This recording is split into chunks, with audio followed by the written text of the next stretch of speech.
this journey of yours, okay? This journey that you're going through, you're going to have peaks of mountains that you're going to reach the top of, and you're going to feel like you've conquered everything. And then you're going to keep going forward. Well, if you're at the top of the mountain, what's going to happen? You're going to have to go down. Keep going forward. Well, it means you're going down. But you're going to view that going down period as the end of your career. And you start pushing too hard on your trades and forcing things that aren't in the chart. On Swiss franc, I was looking at a weekly chart, and I was expecting this to be some kind of like a bull flag. And this is how the fake bull flags became a thing. I was trying to go long in Swiss franc. Actually told some of my friends, look, I'm going long in Swiss franc. This is what it's going to do. I think it's going to go up this much. And what I did not understand is that it was simply going up into a small inefficiency that I understand and teach you now. And it was going to go lower and a lot lower. And that was one trade that I wrestled. I was convinced that it was going to move for me, and I kept opening up my stop, kept opening up my friends, they got stopped out. I was holding on to it because why did Michael, rookie sensation ICT, why did he think that it was a smart move to keep opening the stop? That means I was widening. Okay, wherever I had my initial stop loss, protect the initial entry long, I was like, okay, I know I'm right, but I'm probably wrong where I'm placing my stop. So I have to just sit through a little bit more. Open it up more and more, a little bit more, open it more. And I was like, okay, now this thing's looking like it really wants to go down to go right to my stop. I'm going to just take the stop off. Well, that's when it fucking tanked. Okay. And I experienced $6,000 per contract. That's not fun. That's not fun. Okay. Especially when you're not in front of the chart seeing it. It's just changing numbers. Okay. It's changing numbers on the screen. So I was like, okay, this is bullshit. This is painful. Well, that lesson, that pain, that uncomfortable state would have taken many of you out of this and say, I'm never doing it again. Was I embarrassed because my friends saw me lose big? Absolutely. I was fucking totally demoralized. But I turned it around. I said, okay, that's never going to happen again. I knew I was wrong, but I arm wrestled it. I knew I was fucking wrong. I was under the pressure of the market's thumb, and it was giving me all the time in the world to save my own neck, and I wouldn't listen. I came in with my preconceived notions that this is what the market's going to do. I married the vein. I sold my soul to that trade. I was not going to let go of it. And it punished me. It tore my ass up. And that's that gapping feature that I tell you about that I was afraid of. That's where I learned that lesson from, because the Swiss franc just kept going lower. And then in the next session, I'm holding over. It just gaps further against me. I'm like, what the fuck? Clearly, it's got to be done now. Nope. 4 days later, I'm still in there. No stop. No stop. And account gone. So back to saving money, working on the weekend, delivering pizza, getting some scratch capital raised up again, and I had to go back in and do it all over again.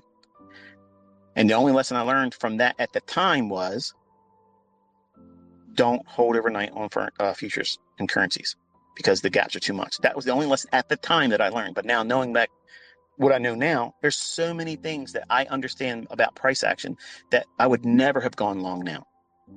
As the trader I am right now, and it's not because I'm hindsight 2020 and everybody could be saying the same thing.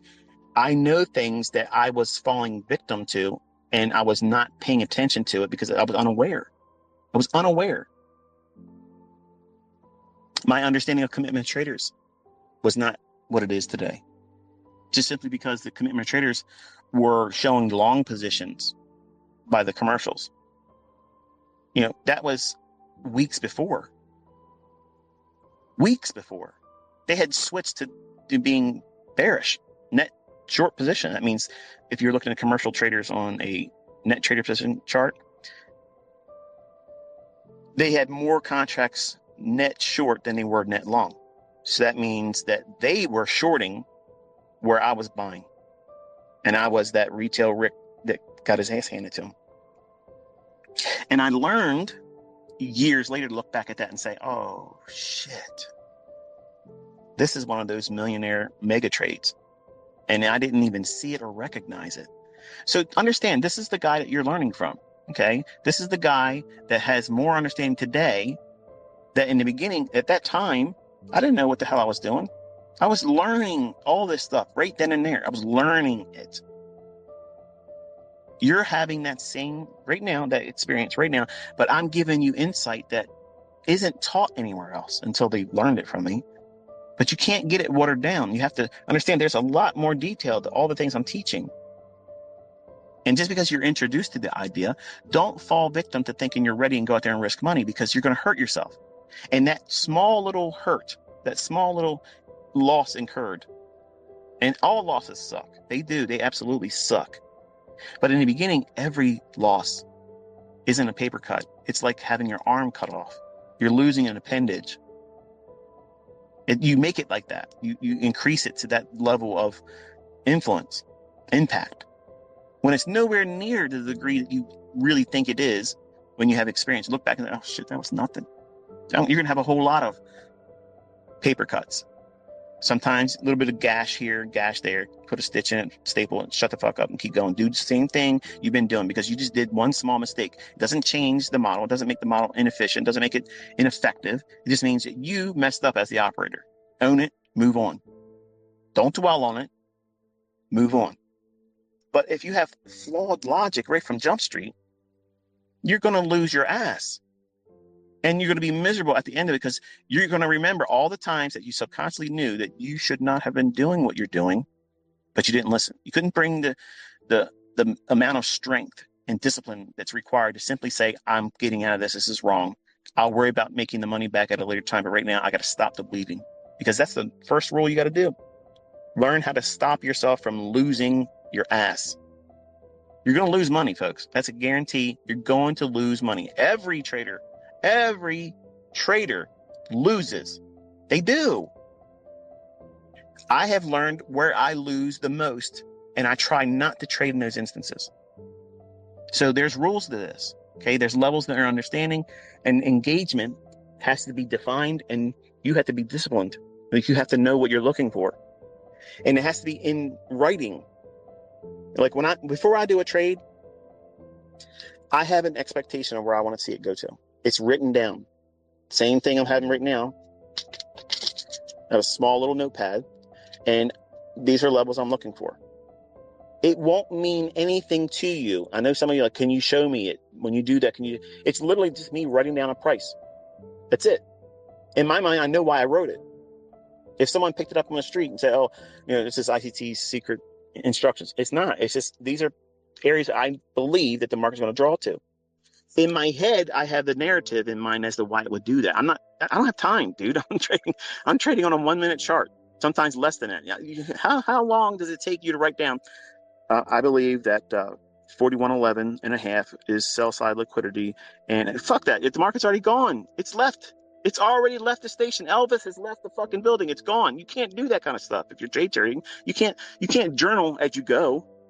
You journal after the fact. But when you're studying and tape reading, you just mark down what you think is likely to draw to, and you do that on your chart. Like, you do that on your chart, so that way it's there. And then you study what you have seen. Did it really do that? How did it behave when it did it? How long did it take to do it? Did it go there and just fall short of it in reverse? All these things are worthwhile studies. When you look at these other folks out there, they're going to try to distract you from learning this, because this is going to help you, and it's going to minimize what they're doing. Their strengths are going to be reduced by your ability to do this without any indicator, no crutch. Not one fucking thing needs to be applied to your chart except for your own notes and annotations. And that flies in the face of the majority of everybody on YouTube. More people's going to join the hate wagon. Okay, they're going to, because they think that's going to be a way for them to overcome this monster, this Frankenstein ICT is. I'm just an average dude, man. That's it. I'm trying to help all of you. I'm not victimizing any of you. I'm not going after your YouTube channel. I'm trying to talk shit about anybody. And when you do that kind of stuff, it makes you the wrong kind of influence. Like our community here, everybody that sells a service, they'll say our community sucks. Well, they say that because they call bullshit when they see it from their YouTube channel. When they say that price is being bought up and buying pressure sends price higher, when you know differently now. But they don't like that because it goes against their narrative. Their selling points are those things, those features that appear in books. So it goes without saying, of course they're going to say our community's toxic, because we're calling them bullshit. They're not doing the right things with the markets. Even if they're making money, they're attributing their happenstance being right. And I've had lots of that in the beginning. And these folks are 20 years old. They're fresh out of high school, most of them. And they're teaching. What the fuck are you teaching? What not to do. That's what they're teaching. Don't do those things. This journey of yours, okay? This journey that you're going through, you're going to have peaks of mountains that you're going to reach the top of, and you're going to feel like you've conquered everything. And then you're going to keep going forward. Well, if you're at the top of the mountain, what's going to happen? You're going to have to go down. Keep going forward. Well, that means you're going down. But you're going to view that going down period as the end of your career. And you start pushing too hard on your trades and forcing things that aren't in the chart. So what I did was I used the information that I gleaned from pain, blown accounts, real psychological warfare that I put myself through. No troll can say anything to me that would be more painful than I've already done to myself in my career as a 20-year-old. Nobody could do anything to me. Nobody can do anything, say anything about me to make me fucking lose sleep. I don't give a shit, okay? But you as a new student, whether you're learning from me or anybody else, you're highly influenced. It's so easy to manipulate, and you're malleable. Like you can be manipulated to the point where bad news about anything that you're trying to do will convince you quickly, and you'll use that as a perfect excuse to say, okay, it's too much effort.